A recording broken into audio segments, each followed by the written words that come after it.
I always read those books or see those, whatever, if there's like a terminal illness and the spouse is like, go on without me. I'm watching The Golden Bachelorette. That's what they all say. My husband would have wanted this. No, Jonathan, I don't want you to find anybody new.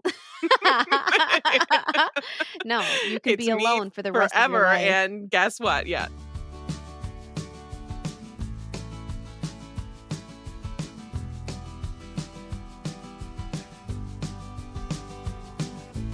Welcome to Book Talk Etc., a podcast bound to grow your TBR. I'm Tina from TBR Etc. And I'm Hannah from Handpicked Books. And this is a conversational podcast about books and more from two Midwest mood readers who are easily distracted by new releases. And today, we are leaning into new releases and sharing some reviews of new releases we've recently read. If you enjoy listening, we'd love for you to follow us on Apple Podcasts or your favorite podcast app. And if you have a quick minute, please consider leaving us a review on Apple Podcasts or sharing us on social media. It truly helps us connect with other book lovers. Hi, Hannah. Hi, Tina. How are you? I'm okay. I'm feeling a little wacky right now. I'm not going to lie. And I know it's late when we're recording. It's, 8 p.m. Central Standard Time. So we are sleepy. It's 9 o'clock by you. So it's even later. And so, apologies in advance / you're welcome. I think it's going to be a good episode. I'm excited to share some of the books I've been reading and, just chat with you. Yeah, me too. And thankfully, our houses are quiet. Our, kids are sleeping or not around. So it's creeptastic, it's weird. Really. Usually we're like working around a dog, a child or two. Lily's spooking me around the corner. Like there's calls. A lot. Yeah, right. There's things going on. But today it's just the two of us. I'm having a minor surgery tomorrow by the time you're hearing this. Hopefully all is great. Jonathan said to me this morning, well, what if this is your, what if it goes really bad and this is your last words? Oh my gosh, said, John. well, that's quite macabre, but also that's kind of the something humor you would I have. Say. I know. I was like, wait, are you me? And I totally cackled because I'm like, damn, that's a true fact. So if in fact things do go poorly, don't replace me. Just sunset the whole thing. It wouldn't be Book Talk without Tina. Hopefully everything's going good, but I'm excited to chat with you, distract me a little bit here about some new releases. Yeah. Wait, quick question. Are you fasting? Oh my God. Thank you for reminding me. You're welcome. I am. Yes. But not until midnight, actually. So I'm okay. Good. But okay, good. I need that reminder like constantly because, don't eat or drink in the morning. I'll no coffee. Forget. No coffee. Only water. No coffee. No only coffee, water. Girl. That's a good reminder. Okay. Yeah. And I mess this up every time. So I'm glad you reminded me.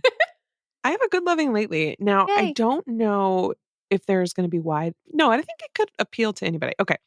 I am not a bath girl, right? But with my recent gallbladder issues, Jonathan's like, go take a bath. I'm like, fine, against my will, I will. And we bought these bath bombs for my kids. And that is actually my loving lately because these are little bath bombs. They're called the Bloom Fizzy Bath Bomb for Kids. And what's cool is there are tiny toys inside, just little figurines, like little octopus, little ducks, bears, whatever. You don't know what you're getting. And there's 30 of them in this little box set. They're small. Of course, a bath bomb changes the water. And Lily is obsessed with these. She's always like, did Daddy take a soak? Like, because she wants the little toys, right? And they're a little surprise inside. But I will say, I did take a bath. I used a bath bomb. I'm like, this is rather pleasant. I can sort of see the appeal. Like, I kind of get it. But anyway, I think this is a really good item that I wanted to sort of bring to anyone's attention who has kids or who has, just you and you want some little trinkets. The toys are like rather sturdy. They're not super junky. Lily brings them into her dollhouse and like now her little dolls have toys and whatnot. But yeah, it's just a bath bomb. We all know what they do. Makes it splashy. They're also supposed to be safe for kids. And so especially maybe if you have a kid that's like kind of afraid of the bath or like doesn't prefer it, this could be a good way to get them going. I also think this would be a great little gift. This is our second box that I've purchased. 30 come in there and I bought it twice. I just discovered this end of August, if that tells you anything. So I highly recommend it. The price is right too. Right now it's $25 for 30 bath bombs and that's not bad at all. So these are the Bloom Fizzy Bath Bombs for kids or N- adults. Nice. Yeah, Yeah. my daughter loves getting bath bombs that have the little trinkets inside of them. Hmm. So this will be a good option. We usually get ours at Target, Yeah. but she's already gotten like all of the colors and Right. I can tell that she kind of wants some new ones. So Hmm. this might be a good option. Good to And know that they're safe for kids. And can you get them on Amazon yeah, that's where I or got them was okay, Amazon. And each little bath bomb comes with a different toy inside. And it honestly is exciting. I'm like, oh, what'd you get today? So I'm curious. I'm like, oh, we've already seen all 30. We're gonna like repeat them. But anyway, I digress. nice. Well, good one. So, my loving lately are these earbuds that I have been using that Hmm. I absolutely love. So, I used to have the like pullover studio earbuds. And then they also a while back had these earbuds that kind of like fit inside of your ear. And I have really tiny ears. And so, for a while, I wasn't able to use those earbuds. I felt like everyone was using them there for a while and I couldn't because I have tiny ears and they didn't like fit in right. But they recently came out with a new model. It's the E3 model and it has noise canceling, which Mm. you gotta have. I just feel like it's Yes, such a indeed. nice feature to have that noise canceling. And they're shaped a lot like the Apple AirPods. So they kind of like curve into your ear a little bit and they come with all of these different shaped like the padding that goes on earbuds. Yeah. It comes with all the different shapes, which again is nice cuz I can pick like the smallest one and then they don't pop out of my ear constantly. So I've really been loving these earbuds. They are also really nice. They just look really nice and sleek. They have all different colors, but I picked kind of like the off-white color. So they look pretty similar to AirPods, but they're about half the price, which is kind of nice. And if you have an Android phone, this could be a good option too. That's similar to AirPods with a similar quality. I do have a discount code. These were not sent to me, but I have worked with them in the past and my discount code is still active. So if you want to save a little bit and you're interested in some nice earbuds that aren't quite as expensive and you want to try these out, I really like them. My discount code is handpicked15. I'll put that in the show notes so that you have that if you want to use it. And those are the Studio E3 earbuds. Well, what a good recommendation. And who doesn't love a good coupon? Yeah, I have the exactly. yeah, I have the problem where I have AirPods, but I always lose one. Like naturally, Mhm. I've been really good the last several years, like 2 years I think. I've not lost any. It's a Mm. problem. It really is. But for Christmas, Jonathan bought me Bose over the ears. So I have like a nice Yeah. combo going. Although the over the ear ones, I do feel kind of rude because I'll wear them all the time, especially when cooking, whatever, my kids during the witching hour, really. Uh-huh. Yeah, And it you have really to. tunes them out. It really It does. really But Lily does. will be like, "You are not paying attention." I'm like, "Yeah, you're right." And that's not a great look. So I got to pop one over. But anyway, Yeah. got to have Those a are good so noise canceller. aesthetic too. I Hmm. love like these earbuds are so aesthetic. I love the ones that pull over the ears that Hmm. I always see on people's like desks or like organization Oh, TikToks or whatever. They're oh, I just know. so In pretty. another I love life. to see them in In another another life. life, I'm going to be that organized with the nice clicky keyboard. You Yes, know with what a I nice mean? The clicky little, keyboard. what are they I called? actually Creamy. cream I actually have one, but I don't plug it into my computer while we're recording while I'm doing notes because it's You, very loud. yeah, you'll be like, It's you're like, very okay, loud. all right. John can't edit around those creamy keys. Nope. Sure can't. All right, I'm going to tell you about my latest read as my lights flicker. It is Mad Woman by Chelsea Beaker, and it's about Clove. Clove has gone to extremes to keep her past a secret. On the surface, she is this happy, crunchy mother of two who's into sourdough, probiotics, and crystals, all good Hmm. things for the body. But she is hiding a big secret, we find. She isn't exactly who her family believes her to be. She has built a wall against her perilous childhood, her violent father, her mother who could not leave him, and the one shattering day too terrible for her to scrutinize. It's thanks to these lies that she's landed the life of her dreams, though. So she's like sort of reinvented herself into this mother she always wanted to have. But then she receives a letter from a women's prison in California, and her past comes screeching into the present. The letter forces her to finally unravel the defining day of her life, but at what cost? So I will say this book is not a thriller. Of course, by the cover, you'd think it's a thriller, and possibly by the synopsis. It's certainly thrilling. I'd call it more suspense than anything else. You get a good mystery, there's some good reveals, but it's not like a straight up fast paced thriller. The book is told in dual POV. So you have her present day life in Portland, Oregon, and her childhood in a Waikiki high rise where she lives with her mother and father. And in present day, the author does this interesting thing where Clove addresses the narrative to you, which is her mother.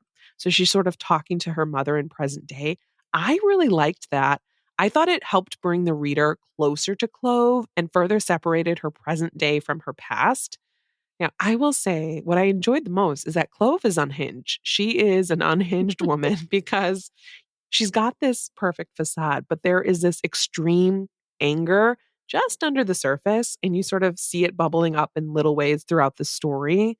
I loved how obsessed she is with wellness, with finding the right supplements, and with like this perfect facade she's curating. But she's also sarcastic and quite funny. And throughout the book offers these sharp observations of that psychic overwhelm that sometimes accompanies motherhood. I really liked her voice. I don't know that I loved her as a character necessarily, but I liked listening to her.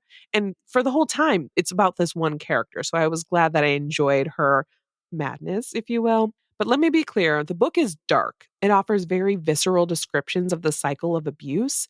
And if you don't like to read books that feature domestic violence, then don't pick this up because it features heavily. But it also read really honest to me in several ways. There were a few good reveals, and I saw a couple coming. But for me, that's okay. I don't care about that. It didn't take away from my overall enjoyment. At first, I didn't know what I was getting. I was a little bit ambivalent. I was like, okay, am I going to like this? What's going on? But I really loved Clove's backstory. I loved hearing about what led to her transformation. I thought the author did really interesting things with that. Once I got settled in, I breezed right through. I'd give it between 4.25 and 4.5 stars. So it's a pretty strong rating. And I definitely will seek out more of this author's work. This one was Mad Woman by Chelsea Beaker. Was that a debut, did you say? I Or did not has say because you she read read? my mind. I was actually, I don't think it is. I think she wrote Godshot, if I'm not Oh, yeah. mistaken. I remember that one being pretty Yes, popular. Godshot and Heartbroke. Okay. So this is her third book, I believe. But yeah, it was really good. And good note about domestic violence too. I know that Yeah. I know people in my life who that is definitely something that they don't want to read about. So good call out there. Yeah, it was pretty prominent. The whole story is about it. Yeah. So Yes, if it's something that especially is talked about a lot throughout the book, I definitely think it's even more of a thing to mention. So I appreciate that. My latest read is The American Daughters by Maurice Carlos Ruffin. oh yeah. Yeah, which came out earlier this year. I didn't end up seeing a ton of people talking about it. I think I saw a few reviews here and there, but I've been in a historical fiction mood and I've really been wanting to just read more historical fiction in general. It's a genre that I tend to really enjoy when I do decide to pick it up. This is a historical novel from the same author who wrote We Cast a Shadow, which came out a couple of years ago. I remember some people talking about that one as well. I think it got some kind of literary buzz. But The American Daughters tells a story of Addie, who is a curious and sharp witted young girl enslaved in the French Quarter of New Orleans. Alongside her fierce mother, Addie spends her days longing for a better future while reflecting on their family's rebellious past. They are torn apart. Addie finds herself lost, but she meets Lenore, who is a free Black woman at the Mockingbird Inn.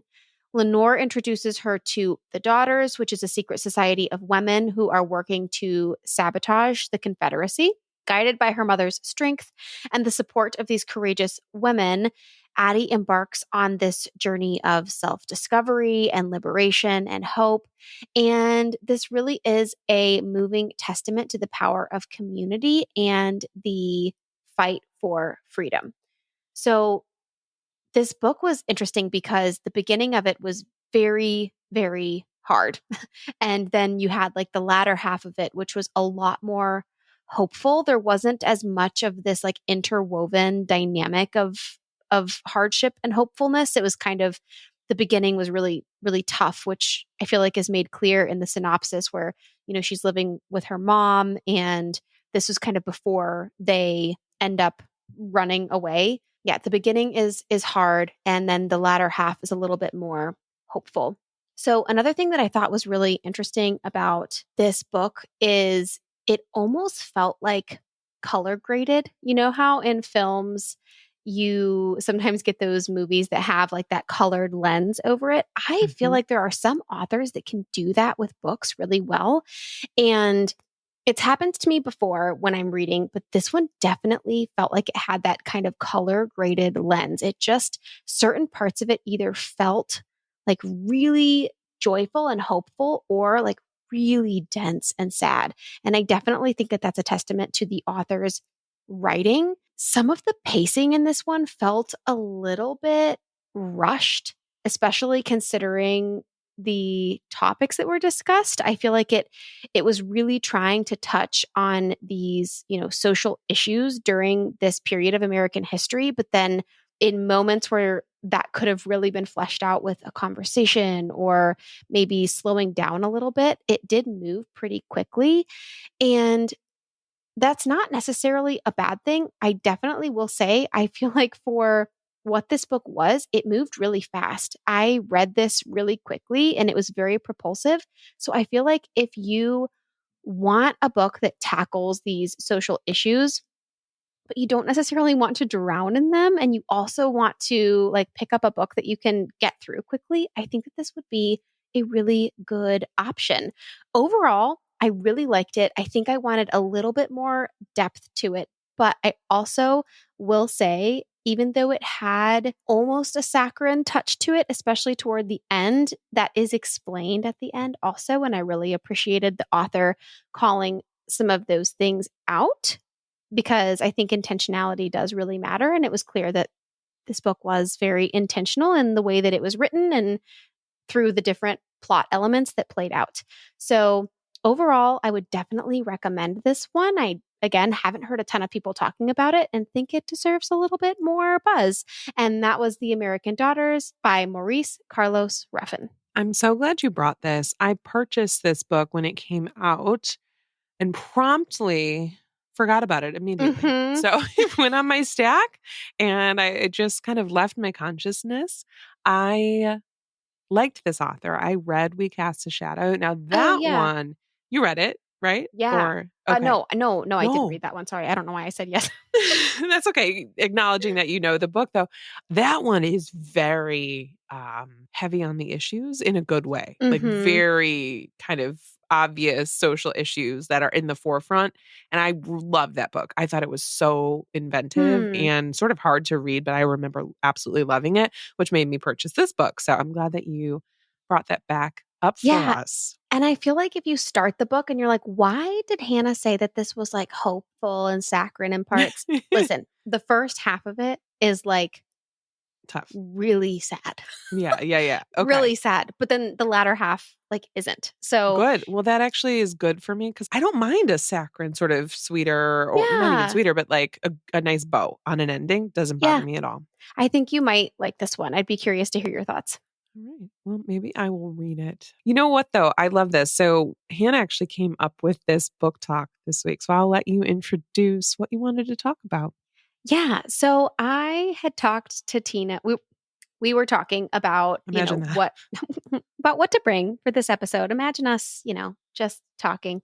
Um and I was like, "Can we talk about reading slumps because your girl is in one." Well, I'm coming out of one. I wouldn't say that I'm in one now, but the past couple of weeks have been a little bit slumpy, and I feel like we've all been there where you want to read, but also you don't want to read, or everything you pick up either feels icky or you just don't want to commit to anything. I think when I struggle the most is when I really want to be reading, but I just can't figure out what I want, or like everything that I pick up, I'll read a couple of chapters and that's not hitting, or that's not hitting, or I think I'm in a certain mood, but just so happens I'm not in that mood. And then that starts to get frustrating, leading to even more decision fatigue. So, I guess what we wanted to talk about in this episode is when that happens, what do we do? And Hmm. Tina, do you have any thoughts? What does a reading slump mean to you? What do you do when you're in one? Yeah, no, for sure. Yes, I do. Okay. So when you proposed this, first of all, I'm glad you did because I wanted to ask you about your reading slump. I have this deep fear. I'm like, is it because of the podcast? I'm like, is it because, we are on a kind of a tight schedule here. We're bringing 3 books every week. And so sometimes I do wonder what my reading would look like if I didn't have the show to read for. I think the show does really good things for my reading because I'm not allowed to have a slump. And like you have to you got to Mhm. bring something, right? I think only one episode over the however many, however long we've been doing this. I think, what is it, 3.5 years that I've been doing this, maybe longer. Only once did I like dig deep and was like, I got to bring a book that I read before because I have nothing for this particular topic. So for me, a reading slump, I will say sometimes for me, I'm like, you know what? Maybe this book isn't my favorite. I'm just going to keep going with it because I sort of need it, which isn't always the best way to read. But one of the ways that I combat reading slumps is by relentlessly reading and always having something going. Never is there a day when I don't have at least one book going. And for me, that works for me. That doesn't stress me out at all to continually have something reading. I know a lot of readers are single readers and, that works for them in their reading life. For me, what works best is sort of always having a little bit going on here and there. And it does a really good job of preventing slumps for me. Like even having one, like you've got something going on your Kindle, you've got something going on audio. It could be that. It could be different formats, but sometimes it's the Mhm. same. I have, for example, I just had 2 books going at the same time, Mad Hmm. Woman, and I also finished Colored Television, which I'll tell you about next week. But they're sort of both have mothers as the protagonists. They both have children. And it was funny because this rarely happens. I was forgetting. I was like, wait, just tell the nanny to watch the kid. I'm like, oh my God, you don't have a nanny. That's the other book. Like I actually did the Yeah, thing that people always say they're worried about, getting stuff but that mixed up. rarely, yeah, it rarely happens for me. But that's one way that I do it is I always have something at least started because I find that I don't like I know this to be true and people laugh at me. I don't like starting books. I like being Yeah, in it's books. hard. I don't like starting them because you get that feeling like you just Mhm. described. You're picking one up and it's not quite right. You're picking this one up, this one doesn't work. And Mhm. when that happens, I definitely get grumpy about it. Like I get annoyed. I'm like, why is nothing working?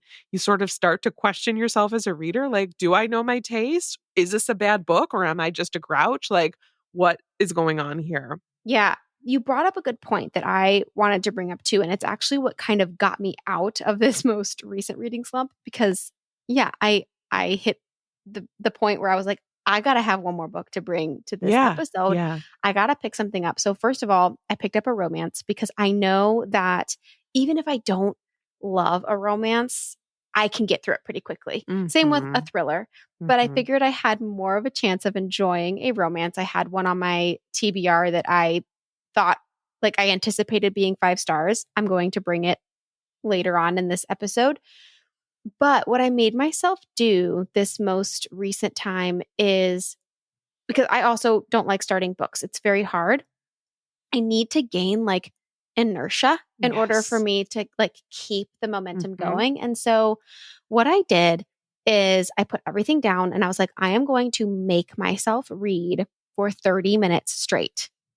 And if I'm not vibing with this for after 30 minutes, then, I can maybe try something else. But I need to give myself like a good 30, 45 minutes to get going. And sure enough, after like I put the Forest app on my phone. I don't know if any of you all use that app, but I do. It makes it to where you can't access anything else on your phone or you like ruin your garden or whatever, or Oh, your yes. tree. Yeah, yeah, yeah. Yeah. So anyway, I got sidetracked thinking about the app. That works. But anyway, I put the app on my phone. I sat down, I read for 30 minutes. And sure enough, after 30 minutes, like once I gain that momentum and actually Mhm. make myself sit down and focus, then I want to keep going. And then I just keep reading. And so I think for me, something that has been helpful is almost I mean, it's kind of the opposite of what you were talking about, which is okay. I think like giving different types of readers different options for something that might work could be helpful, but kind of not sampling a bunch of books or like Mhm. having a bunch of things going. I think for me this time around what worked is actually like making myself slow down and spend enough concentrated time on a book to actually get excited about the idea of continuing on. I think I get really frustrated with like my brain is already a million different places at once. Right. So Mhm. sometimes I think that starts to get really exhaustive, and it's kind of cathartic for me to be like, okay, I'm going to slow down. I'm just going to give myself the space to kind of relax into this and so that I can actually like slow down and get excited about something Yeah. again for a minute. I think it sounds like it's different, but I'm seeing a similarity because it's almost like you force yourself to read, which Yeah, sounds true. silly, No, but I'm like true. forcing myself to Keep stay on going. this pattern that I enjoy. I love that, and that's again what works for me, but it's sort of not forcing. It sounds bad when you say it like that, but it is, right? It's something that you're Mhm. making a concerted effort to do.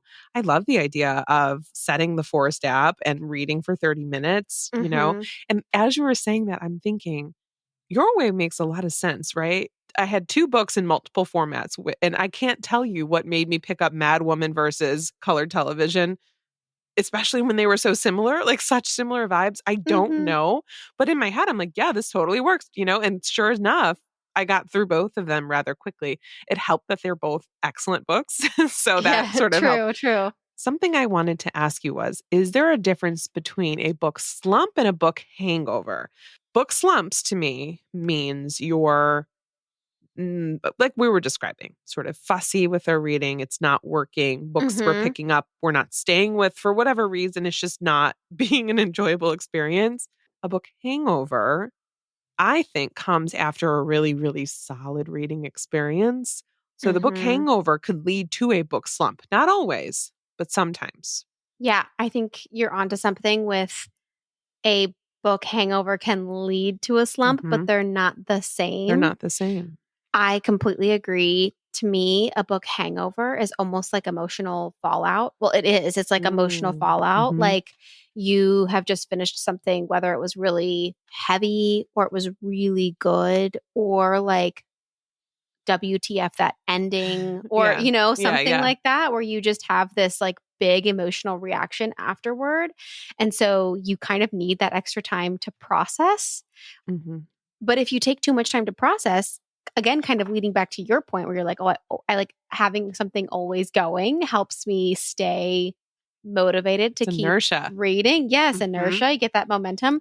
But then if you have a book hangover, you lose that. And that could Yeah. end up leading to a slump, like you said. Who doesn't want a book hangover? If we're saying that it means you had like a really solid reading experience, but then at the same time, like I I'm also also, like I want all of my books to be yeah, equally as exciting and right. entertaining. Can I have that? Is that allowed?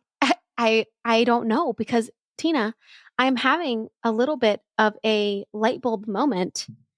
I don't think that we can have this happen all the time because Why? I am realizing that I think that my book hangover from Same as It Ever Was by Claire Lombardo, Kicked it off. I think it said, kick the rest of those books out of here. You are not going to have a good time for the next 2 Yeah. weeks because nothing is going to be as good. I finally did find my way, but that leads me to think about, I do think that sometimes too, when you finish like a book you love, Yeah. now your expectations are like, well, the next book has a lot to live up to. Yeah. Absolutely. So, and that can lead into a slump as well. And it makes you fussy. It's worth it, I Mhm. think, to me to Oh, have for those really sure. seminal reading experiences. But Yeah. also, I will tell you, as I'm ending, sometimes when I'm reading a really solid book, I'm like, it's almost over. And then I'm like sort of thinking about, oh, what am I going to, what am I going to pick up next? Right. You know what? We're talking through this, I would say, I don't know if this is true, but I remember The Safe Keep by Yael Vanderwooden. I Yeah. loved that book. And it sort of not put me in a slump because I enjoyed some of the rest of the books, but I had a streak of about 4 books in a row after it where I was like, okay, okay, okay. And it Mm-hmm. wasn't as solid. It just wasn't as memorable. Luckily, though, my last 3 books have been awesome. The Ruins, Mad Woman, and Colored Television. So now I'm like, oh God, I'm due. I wonder how long a hot streak can go. And now I'm interested, right? That's like something I want to keep track of. Um, Yeah. Something I do want to acknowledge, though, is that it's okay to be frustrated by book slumps. I think even Mm-hmm. if you're not a podcaster or somebody that's like a content creator, put that aside. Any reader, if this is your favorite hobby or the hobby, you love to do, I think some people would say, "Oh, so you're in a slump. Don't read. Do something else. It's fine." But like it's not. If this is what we love to do, I feel Mm-hmm. like it's okay to acknowledge that book slumps are obnoxious A and bummer.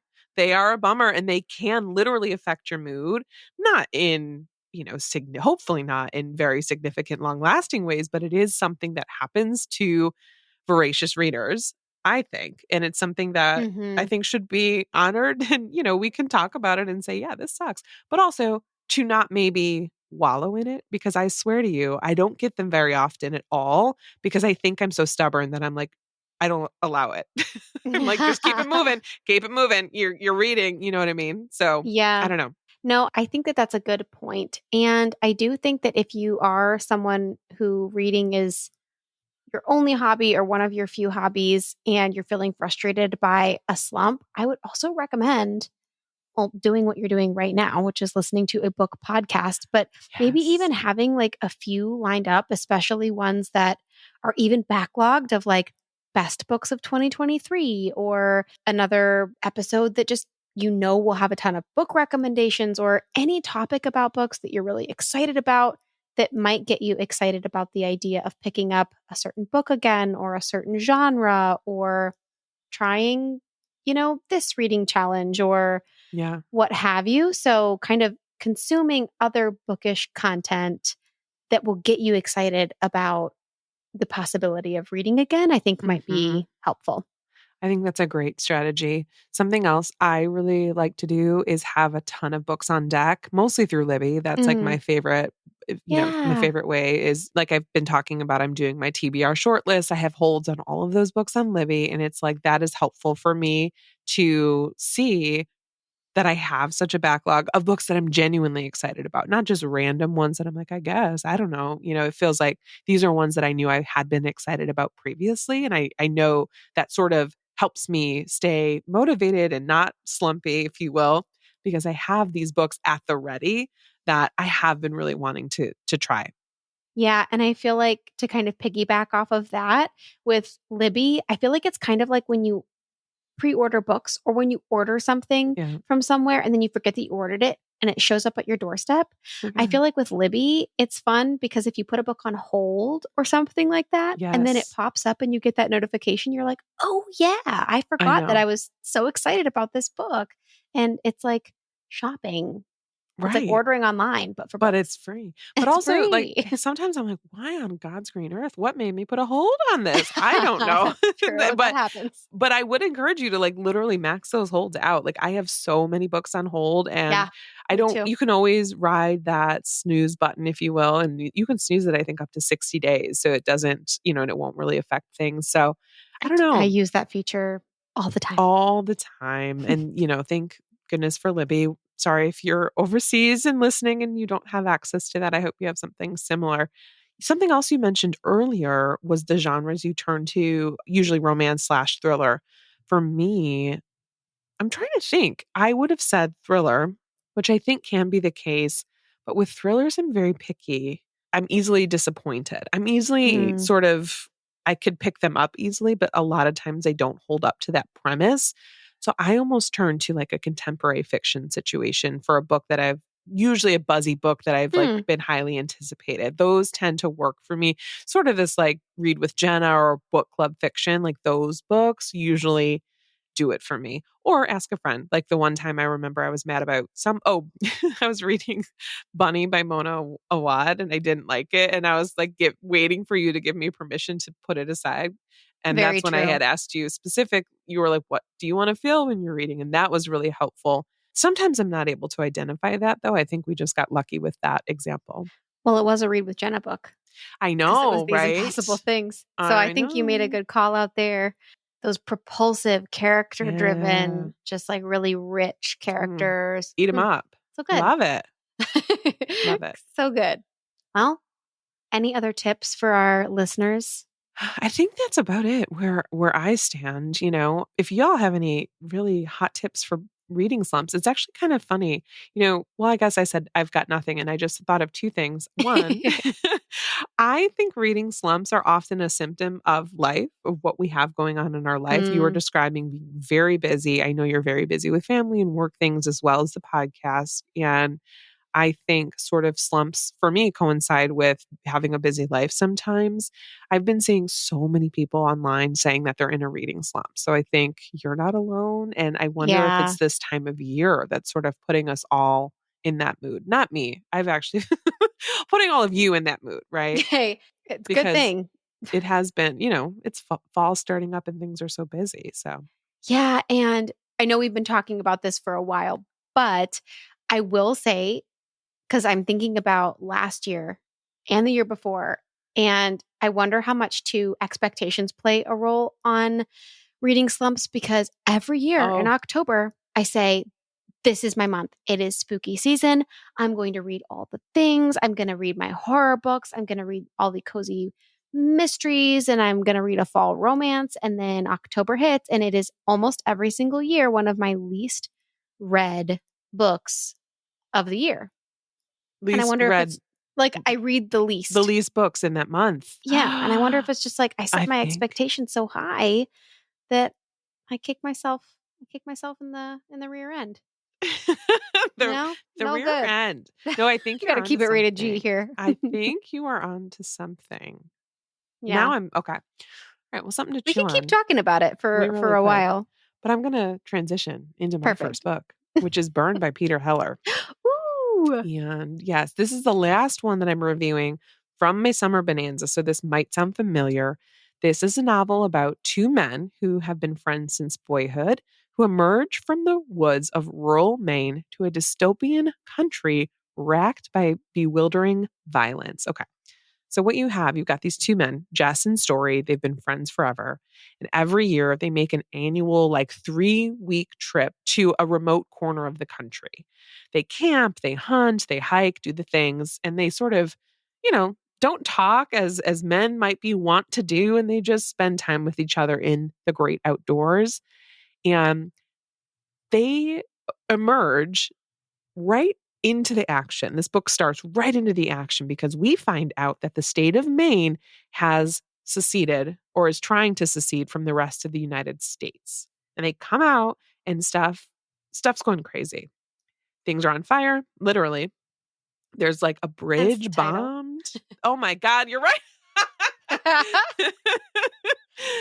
Things But are I did make that burning. connection. Did make that connection. But yeah, so they get out and they get to town and they're seeing the only bridge out burned. Buildings are burned to the ground. They've got bombed out cars. And they're like, okay, what on earth? I know. Sorry. Listen, never claimed, never claimed to be. I am smart. I just didn't think Shut about that, up, really. PhD. It's an EDD. Okay. Let's not go crazy. Okay. So they're trying to figure things out, right? They're trying to make sense of the sudden destruction around them. And of course, more than that, they're trying to get home. Specifically, I'm getting them confused. I forget who is who, but I think it's Story is the friend.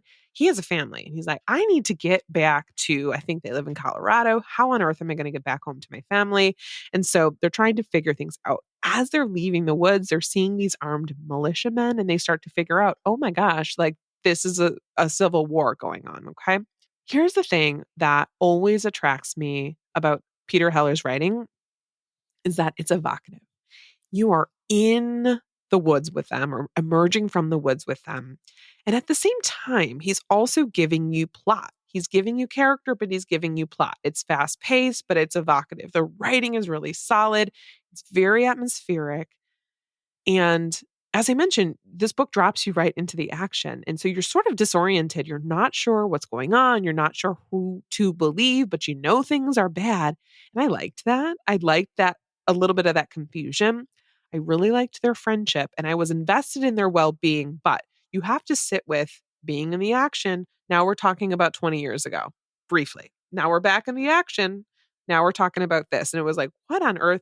And there was a plot point that I was kind of confused why he would add it, but I didn't mind it. I was just like, oh, that's interesting. I suppose he added it to illustrate you never really know who your friends are, despite, being super close. I would have liked a little bit more backstory. I wanted to know more about why Maine was seceding and what all was going on. But this does feel like something that unfortunately could happen in real life. I do think this book lends itself to a sequel. Maybe it would be called Ashes or something, but overall, I do recommend this book. This one is Burn by Peter Heller. Oh, I like your Ashes tie-in. See, Hey, smarty hey. pants. Look My at brain, I always you. say that my brain shuts off about 4 p.m. That's when things Yeah. go mushy upstairs. Yeah. I think that is also a tribute to being a parent as well. It's just, Unfortunately, it also turns on at about 5:20 in the morning every day. So I'm like, bing, awake as can yes, be. I have found that at times. Sometimes I'll wake up. I usually wake up sometime between 6 and 7. And, to a message from me. half of the time I'll have a little message from I Tina and bet. I'm like, what is this? What is this Just my ding dong internal doing clock. up at 5 o'clock in Just the my internal morning? clock. I don't know what to say. But it's an hour earlier for me. So like sometimes it'll Right. be like 4:50 a.m. Tina has sent you Shh. Don't tell my secrets. this bench. Anyway, okay, so I am bringing The X-Files by Jessica Joyce. So this book came out a couple of months ago. I have not seen a single bad review for this book. And so many of my friends were like, Hannah, you've got to finally read this. You're going to love it. And I'm excited to tell you about it. So this is a second chance romance about two estranged exes, Georgia and Eli, who end up having to team up to save their mutual best friend's wedding after a series of disasters. You do have to suspend your disbelief a little bit with like the wedding planning and everything that they do. Georgia lives by her very strict rules to keep her lingering feelings for Eli in check, especially as they prepare to be the best woman and the best man at their friend Adam's wedding. But when Eli arrives with a very carefree attitude and the venue for the wedding burns down, apparently that's a theme in this episode, the two of them are forced to work together to create a miracle. As they scramble to pull off the wedding, their old chemistry, of course, reignites, and Georgia starts to see the man that she once fell in love with. She ends up breaking her own rules to lead into something new between the two of them. So, this is definitely, I mean, if you've been listening to me for any amount of time, you know I love a second chance romance, obviously. And this is a perfect example of how to do it right. I ended up really, really liking this one. Georgia and Eli's relationship was full of emotional depth from the acknowledgement that despite their love for each other, their breakup was inevitable and they really did have things that they needed to work on before they could make their relationship work, to the realization that they had to face their past and talk about things before they could move forward together.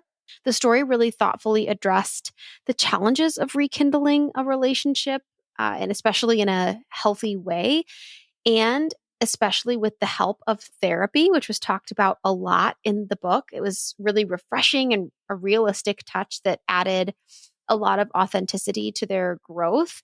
This was a really emotional read. And honestly, it's very rare for me to like cry or tear up during a romance.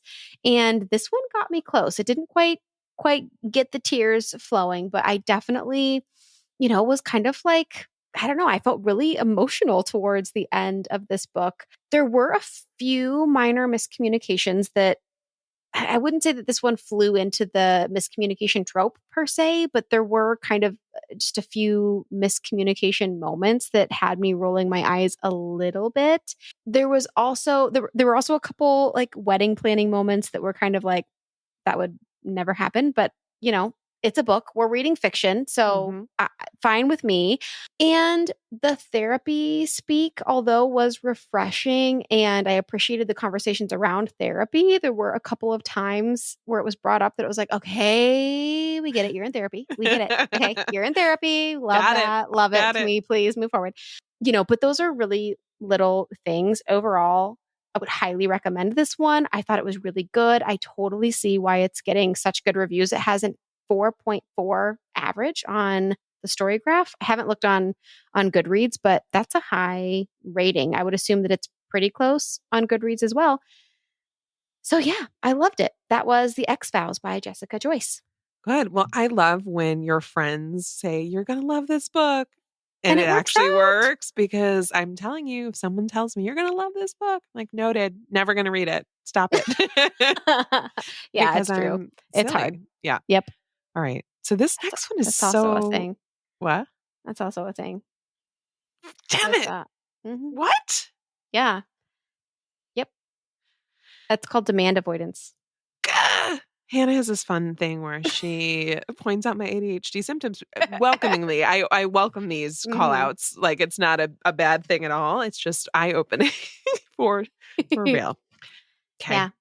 We're Demand gonna avoidance. Love it. let's put a pin in that. Okay. I will tell you about my second novel though, because it was very interesting, very Ooh. good for spooky season. It's called William by Mason Coley. And this one is psychological horror meets cyber noir. And it is a haunted house story in which the haunting is AI. Okay. So you've got Henry, and you may have heard me talk about this before. I know I brought it to either the show, like a book on a radar, or a mailbag, but Henry is a brilliant engineer. He is also agoraphobic and spends tons of hours in his at home lab. He's recently achieved the breakthrough of his career. He's crafted an artificially intelligent consciousness. He calls this half formed robot William. No one knows about William, and he's just sort of fixated on his little project, and he keeps his findings from everyone, including his wife, Lily. Lily one day invites her coworkers to dinner. She wants them to finally meet Henry and show them their new house. They live in this smart home that he's been working on. And Henry decides to introduce them to William, and things go from strange to much worse. Soon, Henry and Lily discover the security upgrades intended to keep danger out of the house are even better at locking people in.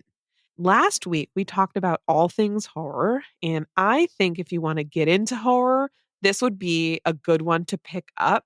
I think it falls somewhere in the light to medium category. Not, it's creepy, but not like super bloody or over the top or anything like that. There are definitely some horror elements, but it feels very fresh because the horror and the haunting is AI. It's also quite short, it's under 250 pages. I listened to it. The narration was decent and I was enjoying it. I was enjoying my time. And at first, I couldn't really see where we were going. I'm like, okay, creepy. You kind of get this little bit of a haunted house or messed up house story. But for me, the ending of this one made it. So it's cool. I recommend this book. I thought it was a really good time. And this is William by Mason Coley. I'm surprised that this one isn't scarier, pleasantly surprised. It Mhm. sounds like from like even when you were, talking about like the synopsis, it sounded like, oh, this is going to be really scary, but it's good to know that it's kind of like a very scary concept, but that Mhm. the execution of it is a little bit more mild. That's good to know. Yeah, it is a little bit more mild. And plus, the cover is It's scary as can be. yeah, Cover is really good if it you like is really horror. good. Yeah, I really like the cover too. Okay, so my next one is a little bit of a wild card. I know that it's not going to be to everybody's taste, but I'm going to bring it because that's what we do. We read books, we bring the ones, that we that read. blow our hair back. Yes, the ones that blow our hair back. And I really needed this book. I started it actually a while back, but I just finished it because it's kind of one of those nonfiction reads that you read in snippets over time, which is what I did with this one. It did come out this year. This one is a little bit of a stretch because it came out like at the beginning of the year, but new releases, 2024 releases, that's my rule. So this is Have a Beautiful, Terrible Day by Kate Bowler. And if you are familiar with Kate Bowler, she is a historian. She's very active on social media. She also has a podcast called Everything Happens, which I know I listen to pretty regularly. I have some friends that listen to it as well. So, this book is set up in daily meditations. They are reflections and blessings that invite the listener to honestly and joyfully walk through their everyday from the good and the bad and everything in between. Kate Bowler really wants to encourage people to develop their capacity to feel the breadth of their experiences in every shape and form.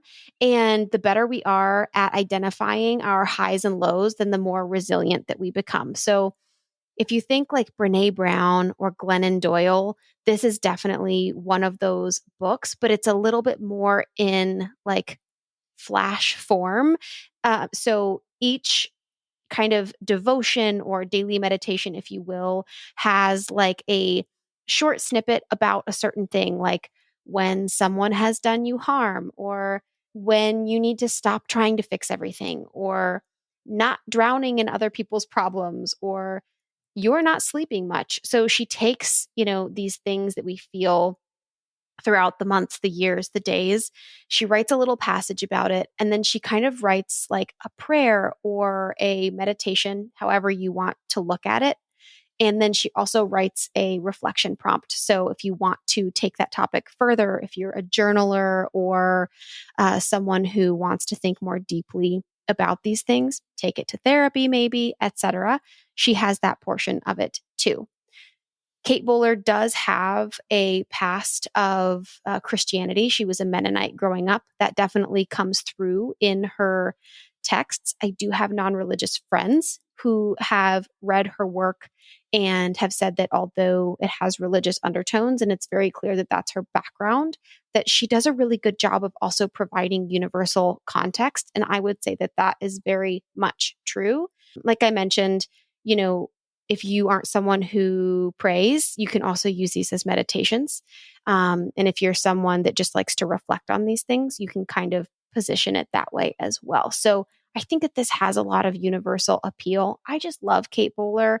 I am definitely still kind of on a discovery journey with my faith. I do have a Christian background, so I didn't really mind that coming through in these meditations and daily reflections. So, if that sounds like something you might be interested in, I highly recommend it. I recommend all of her books, really. I loved her memoir, Everything Happens for a Reason and Other Lies I've Loved. She talks about her cancer journey in that one. Her books are just so good. I like her a lot. And I love her podcast too. If you're a podcast listener, which you are because you're listening to this, but if you were looking for other things to listen to, her podcast, Everything Happens, is great. Anyway, I could go on and on. That was Have a Beautiful, Terrible Day by Kate Bowler. Wow, I have never heard of this person. I also think this will appeal to a lot of our listeners. I really do. Okay, great. Yeah. So now I'm like, of course, wanting to like look her up and go down this rabbit hole of who this person is. She's a Duke professor, so Yeah. she's got my nod. you know, I love Yes. anything academia. So good pick. I love when we bring things that are sort of, blow our hair back, right? Yes. A little bit more niche, but Yeah. hopefully, it finds its It right finds its person. right readers. All right. Well, I will wrap it up with our shelf edition or my shelf edition. And this definitely found the right reader. I'm foaming at the mouth for it. So excited. Big thank you to Random House for sending me this arc. It is The Favorites by Elaine Fargo. Oh, And Yeah. Lane Fargo is the author of the book They Never Learn. They Never Learn. I'm pointing because I blanked on it, but I'm so excited about this one. This is in the world of ballet. To the world, they were a scandal. To each other, an obsession. Goodbye. That's all I need. Sounds so good. It's an epic love story set in the sparkling, savage sphere of elite figure skating. I said ballet. I was incorrect. I'm You know so what? They're excited, and yet adjacent. now I know nothing about this book. They're adjacent. They're adjacent, but what got me is this cover. It is stunning. So it's set in the elite world of figure skating. Oh my God. Starring a woman determined to carve her own path on and off the ice. I literally didn't read this. So I'm reading this live with you, and I'm just pumped about it. It says she might not have a famous name, funding, or her family's support, but Katerina Shaw has always known that she was destined to become an Olympic skater. When she meets Heath, a lonely kid stuck in the foster care system, their instant connection makes him a formidable duo on the ice. Clinging to skating and to each other to escape their turbulent lives, Kat and Heath go from childhood sweethearts to champion ice dancers, captivating the world with their scorching chemistry, rebellious style, and roller coaster relationship. Until a shocking incident at the Olympic Games brings their partnership to a sudden end. As the 10-year anniversary of their final skate approaches, an unauthorized documentary reignites the public obsession with Shaw and Rocha, claiming to uncover the real story through interviews with their closest friends and fiercest rivals. Kat wants nothing to do with it, but she cannot stand the thought of someone else defining her legacy. So after a decade of silence, she's telling her story, from the childhood tragedies that created her bond with Heath to the clash of desires that tore them apart. So they're telling their own story. And the truth might be even more shocking than the headline. So I think this one sounds like it's going to be really exciting. It's The Favorites by Lane Fargo. Oh, that sounds so good. When does it come out? Comes out in January. Ooh, so we don't have to wait that long. No, early January. I Okay, believe it's great. actually like the 5th or something like that. January Okay. 14th. Okay, perfect. Well, I have one that we have to wait a little bit longer for. It's another thriller and one that I think a lot of people are going to be really excited about. And that is Witness 8 by Steve Kavanaugh. He's the same author that Mhm. wrote 13, Yep. which I still haven't read yet, but I want to. Witness 8 by Steve Kavanaugh. This comes out in March. Thank you to Atria for sending me the advanced copy. We'll see if I get to it in time. But this is about, okay, so this one is about a former resident of this ultra elite Manhattan upper class, Ruby, who now works as a maid in the type of houses that she used to live in. Unassuming, she sees everyone's dirty secrets from inside their beautiful renovated brownstones. But when Ruby witnesses a murder, she has wicked plans in mind that don't involve telling the authorities the truth. This says that it's perfect for fans of Lisa Jewell and Megan Miranda. And the very top kind of like subtitle or like blurb says, "What if the witness was more twisted than the killer?" And I think that that just sounds so interesting. I know that this one will involve some courtroom things. From my understanding, Steve Kavanaugh includes that in all of his books. I believe he has a background of being a lawyer, so you can definitely anticipate that being a part of this one. Sounds so good. It's called Witness 8 by Steve Kavanaugh. Yeah, this one sounds good. And I love a good legal thriller. Yeah, I don't have much experience reading them, but I am intrigued. So we will see. All right, we will see. That's it for today. We thank you for spending a part of your day with us. Links to all the books mentioned can be found in the show notes. If you enjoyed today's episode, you can help us by following wherever you listen and by leaving a review on Apple Podcasts. It helps us get our show out to new listeners and grows our audience. Don't forget, if you would like access to exclusive bonus content and community, you can join us for $5 a month on patreon.com/booktalk, etc. If you'd like to connect with us, you can email us at booktalketcetera@gmail.com. You can also connect with us both at booktalketcetera on Instagram, and Tina at TBR, and Hannah at Handpicked Books. Talk to you next week, and in the meantime, remember, everything's better with books.